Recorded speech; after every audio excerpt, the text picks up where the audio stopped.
UG 2026 paper leak मामले में दाखिल चार्जशीट में कई डिजिटल और फॉरेंसिक सबूतों का जिक्र किया है। इनमें पुणे की एक रिहायशी सोसाइटी के एंट्री मैनेजमेंट ऐप का रिकॉर्ड भी शामिल है।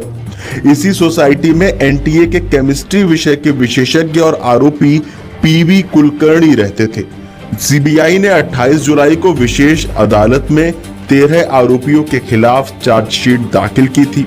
अधिकारियों के मुताबिक सोसाइटी के ऐप से मिले रिकॉर्ड में उन छात्रों की बायोमेट्रिक एंट्री भी शामिल है जो कुलकर्णी की ओर से कोचिंग कक्षाओं में आते थे। सीबीआई ने ऐप के रिकॉर्ड के जरिए छात्रों और उनके अभिभावकों की सोसाइटी में मौजूदगी की पुष्टि की।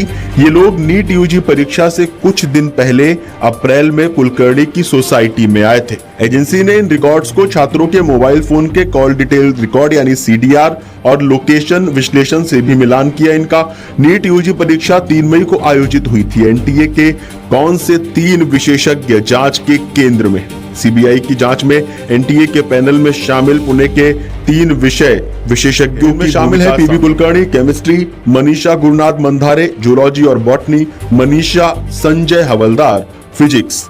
एजेंसी का आरोप है कि इन लोगों ने एनटीए की परीक्षा प्रक्रिया में मौजूद खामियों का फायदा उठाकर गोपनीय सवाल हासिल किए और उन्हें पैसे लेकर आगे पहुंचाया। कोचिंग कक्षाओं से क्या कुछ जानकारी मिली है? सीबीआई के अनुसार ब्यूटिशियन मनीषा संजय बागमारे ने कुलकर्णी को और मंधारे की अप्रैल में हुई विशेष कोचिंग कक्षाओं में छात्रों को भेजा था।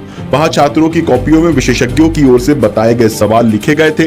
कुछ सवालों को महत्वपूर्ण और एजेंसी के मुताबिक यही सामग्री बाद में राजस्थान और हरियाणा तक छात्रों और बिचौलियों की एक श्रृंखला के जरिए पहुंचाई गई। सीबीआई ने हवलदार की भूमिका का भी जिक्र किया है। आरोप है कि मंधारे के कहने पर उन्होंने एक अभ्यर्थी की मां को फिजिक्स के 68 सवालों वाले 16 पन्ने उपलब्ध कराए। जांच एजेंसी ने अलग अलग छात्रों और बिचौलियों से मिले लीक प्रश्नों और अन्य सामग्री को दिल्ली विश्वविद्यालय की ओर से गठित विशेषज्ञ पैनल को भेजा।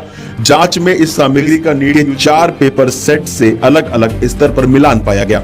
सीबीआई के अनुसार जिन सेट का तक संबंधित विशेषज्ञों की पहुंच थी उनके सवालों का मिलान 85% तक पाया गया। जिन सेट तक उनकी पहुंच नहीं थी उनमें मिलान काफी कम था। सीबीआई के अनुसार नीट के प्रश्न पत्रों की तैयारी, अनुवाद और एनटीए के ओखला स्थित भवन में नियंत्रित माहौल में किया गया था। एजेंसी का आरोप है कि इन प्रक्रियाओं में मौजूद खामियों का फायदा आरोपियों ने उठाया। चार्जशीट के मुताबिक कुलकर्णी ने सवालों के छोटे नोट बनाए, कुछ सवाल याद किए और होटल लौटने के बाद उन्हें दोबारा तैयार किया। एजेंसी का आरोप है कि उन्होंने नीट यूजी 2026 के 3 सेट का बैक ट्रांसलेशन किया था और केमिस्ट्री में